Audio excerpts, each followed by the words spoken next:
अस्सलामुअलैकुम वरहमतुल्लाहि वबरकातुहू। मैं हूँ आपका प्यारा दोस्त, आपका प्यारा भाई नौशाद पटेल। मैं आप लोगों से कुछ पूछना चाहता हूँ, कुछ कहना चाहता हूँ। क्या आज सुबह में आपने फजर की नमाज़ पढ़ी? उम्मीद करता हूँ आपने पढ़ी होगी। अल्हम्दुलिल्लाह मैंने भी पढ़ी।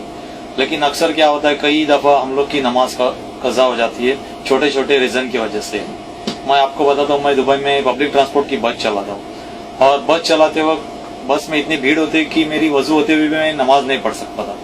कई बार ऐसा होता है कि नमाज का इरादा करता हूँ, एक स्टेशन पे वजू करूँ, दूसरे स्टेशन पे नमाज पढ़ूँ, लेकिन नहीं पढ़ता था क्योंकि कंपनी का खौफ, पैसेंजर का खौफ, फाइन मिलेगा उसका खौफ, बस लेट हो जाएगी तो फाइन मिलेगा।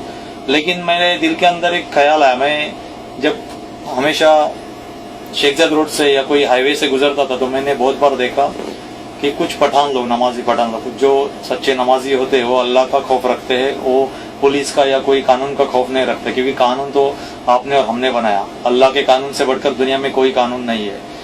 एक शेखजाद रोड के ऊपर या फिर एमिरेट्स रोड के ऊपर मैंने बहुत बार देखा कि पठान लोग जो रहते हैं, वो हम लोग तो पठान लोगों के बारे में बुला भरा करते, कोई जोक बनाता है, कोई भी क्या, लेकिन अल्लाह के सामने नमाजी पठान की कितनी अहमियत होगी सोचो। बहुत सारे पठान लोग ऐसे, आजान हो गई, येलो लाइन क्रॉस करके अपनी गाड़ी साइड में लगाते हैं। आपको मालूम है दुबई में येलो लाइन क्रॉस करने का 610 दिरहम फाइन है। उसका खौफ नहीं रखते क्योंकि वो लोग अल्लाह का खौफ रखते, और अपनी अजान की आवाज सुनने के बाद में गाड़ी साइड में लगा के जाय नमाज बिछा के 10 मिनट लेके पूरी नमाज पढ़ते येलो लाइन क्रॉस करके। अल्लाह ताला उनको बचाता है, ना कोई पुलिस वाला आके उनको फाइन देता है, ना कोई उनको मुश्किलात आती है, क्योंकि नमाजी की अल्लाह ताला हिफाजत करता है। यही चीज मैंने बहुत बार नोट की और अपने अंदर एक जज्बा पैदा किया कि जब एक पठान, कम पढ़ा लिखा आदमी इतना अल्लाह का खौफ रखता है कि उसको कंपनी का डर नहीं है, मैं क्यों डरता हूँ? मैं फुल बस भरी हुई, अंदर फुल पैसेंजर से भरी बस के अंदर नमाज क्यों नहीं, मेरी नमाज क्यों कज़ा होती? तो मैंने एक बड़ा रुमाल साथ में रखता हूँ, और ये जो सामने जो जगह दिख रही है, ये पैसेज है गेट के पास, यहाँ तक पैसेंजर रहते हैं। ये लाल एरिया में, रेड लाइन में किसी को आने को अलाउ नहीं है। यहाँ पे मैं अपना रुमाल बिछा के नमाज पढ़ लेता हूँ। सबसे पहले मैं अनाउंस करता हूँ, फुल पैसेंजर, बड़ी बस के अंदर 105 पैसेंजर रहते, फुल भरी हुई बस के अंदर मैं अनाउंस कर लेता हूँ कि 5 मिनट या 3 मिनट या 4 मिनट में बस के लिए रुकूंगा, और तब तक के लिए सॉरी। और मैं अपनी नमाज मुकम्मल करके, फर्ज नमाज पढ़ के बस ट्रिप निकलता हूँ। उसके बाद में मुझे कभी कोई कॉल आया, ना कोई फाइन मिला, ना कुछ। और इसके पहले मैं कितना डरता था कि बस लेट करूंगा तो मुश्किल आएगी। अगर हम लोग दिल में इरादा करेंगे तो अल्लाह ताला मदद करता है। मैं आप लोगों से भी गुजारिश करता हूँ, नमाज कभी मिस मत करो। कितने से डॉक्टर्स है, इंजीनियर्स है, कितने पढ़े लिखे एजुकेटेड लोग हैं। अगर आपने डॉक्टरी की, इंजीनियरिंग की, अकाउंट सीखा, सीए बने, उसका कुछ फायदा अगर आप बेनमाजी रहेंगे तो? अल्लाह के सामने एक बेनमाजी डॉक्टर, बेनमाजी इंजीनियर, बेनमाजी अकाउंटेंट कुछ अहमियत नहीं, लेकिन वही अगर डॉक्टर नमाजी होगा तो उसके अंदर पूरा दीन आ जाएगा। जब लोगों को दवा दे देगा तो क्या कहेगा? ओके, सुबह में एक गोली, दोपहर में 1 गोली, या रात को नहीं।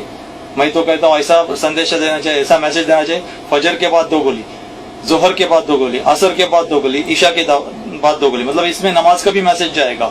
दूसरी बात है, एक अकाउंटेंट है या कोई भी है, अगर बेनमाजी अकाउंटेंट रहेगा या बेनमाजी ड्राइवर रहेगा तो अल्लाह के सामने कुछ भी नहीं, आपका एजुकेशन कुछ वैल्यू नहीं। उसके साथ में आपकी नमाज रहेगी तो आपकी डिग्री भी काम आएगी यहाँ भी और आखिरत में।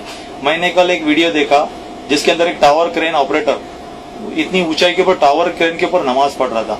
मैं देख के हैरान रह गया कि उसको इतनी ऊंचाई से गिरने का डर नहीं है, ना ही उसको कुछ खौफ है कि कोई कंपनी वाला उसको क्या बोलेगा। उसकी वजह से नीचे ट्रक या जो भी लोडिंग अनलोडिंग होता होगा उसका काम रखा, उस आजान की आवाज सुनते उसने नमाज चालू की होगी।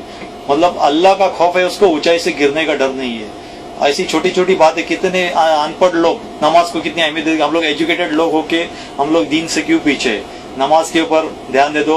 कोई मैं नई बात नहीं बता रहा, सबको पता है कि 5 वक्त की नमाज फर्ज है, लेकिन हम कोताही करते छोटे छोटे रीजन से। आप कौन से भी ऑफिस में काम करो, मैं दावे के साथ करता हूँ, अगर आपका बॉस हिंदू है या फिर क्रिश्चियन है या कोई और जात का है, और अगर आप उससे 5 मिनट नमाज के लिए मांगे, मैं गारंटी के साथ कहता हूँ 5 मिनट आपको खुशी से दे देगा। इस्लाम के बारे में लोगों की गलतफहमियां दूर हो चुकी है। इस्लाम को लोग लाइक करते हैं, अदर कम्युनिटी के लोग भी लाइक करते हैं। आपको नमाज के लिए पूरा वक्त दिया जाएगा। आपको पता है इसके बारे में, एपीएमसी मार्केट के अंदर हिंदू लोगों की दुकानें जुम्मा की नमाज को बंद होती है। इतने बड़े बिजनेसमैन सब अपना होलसेल का मार्केट पूरा बंद रखते हैं, सिर्फ मुसलमानों को नमाज पढ़ने के लिए, जगह देने के लिए। जब एक हिंदू भाई मुसलमान को नमाज पढ़ने के लिए अपना शटर बंद रख सकता है, अपना कारोबार बंद रख सकता है, तो हम क्यों नहीं अपनी गाड़ी साइड में क्यों नहीं लगा सकते, अपने दरवाजे दुकान के क्यों बंद नहीं कर सकते, 5 मिनट या 10 मिनट नमाज के लिए क्यों नहीं रख सकते। ऑफिस में है तो आप ऑफिस का अगर बॉस नहीं मानता है तो आप अपना काम खत्म होने के बाद में 10 मिनट ज्यादा काम करो, 20 मिनट ज्यादा काम करो, नमाज के लिए 5 मिनट ले लो, जय नमाज साथ में रखो, कि कौन सी बड़ी बात है। नमाज छोटे छोटे रीजन के लिए हम लोग कजा कर देते हैं, वही बच्चे हमारे सीख जाते हैं। अगर हम छोटे बच्चे रहते, हम लोग को मगरिब की नमाज को ऐसे गांव में बराबर जाते, दूसरी 5 वक्त की नमाज को क्यों नहीं जाते। मैं एक बात कहता हूँ कि ज्यादातर इस्लामिक तालीम से हम दूर रहते जा रहे हैं। बच्चे इंग्लिश मीडियम में पढ़ते, सुबह में फजर के टाइम पे हम लोग उठते, क्यों? नमाज के लिए नहीं उठते, बच्चों को नहलाने धुलाने के लिए, बस तक पहुंचाने के लिए। वही चीज अगर पहले बच्चों को उठाओ, नहला धुला के फजर की नमाज से शुरुआत करो और बच्चों को तालीम दे दो कि टीचर से परमिशन लेके बराबर नमाज पढ़ो, तो बच्चे के अंदर पहले से दीन आ जाएगा। वो बच्चा जब इंटरव्यू को जाएगा, अजान की आवाज सुनेगा तो पहले इंटरव्यू को जाएगा कि वो नमाज को जाएगा। जब हम अपने कारोबार को अहमियत नहीं देंगे, अल्लाह की बताए हुए रास्ते पर चलेंगे, रसूल सल्लल्लाहु अलैहि वसल्लम के बताए हुए रास्ते पर चलेंगे, तो इंशाअल्लाह हम कामयाब हो जाएंगे। एक छोटा सा मैसेज था, मैं कोई आलिम या मुफ्ती या कोई फिरके का या कोई ये नहीं, आपका एक प्यारा छोटा सा भाई हो, बस एक रिमाइंडर था। बहुत सारी चीजें हम लोग शेयर करते हैं, जो हंसी मजाक ये वो तो चलता रहेगा, उसके साथ में अच्छी बातें भी शेयर करना चाहिए। अब मेरी ट्रिप का टाइम हुआ, दुआ में याद करना। अल्लाह हाफिज़।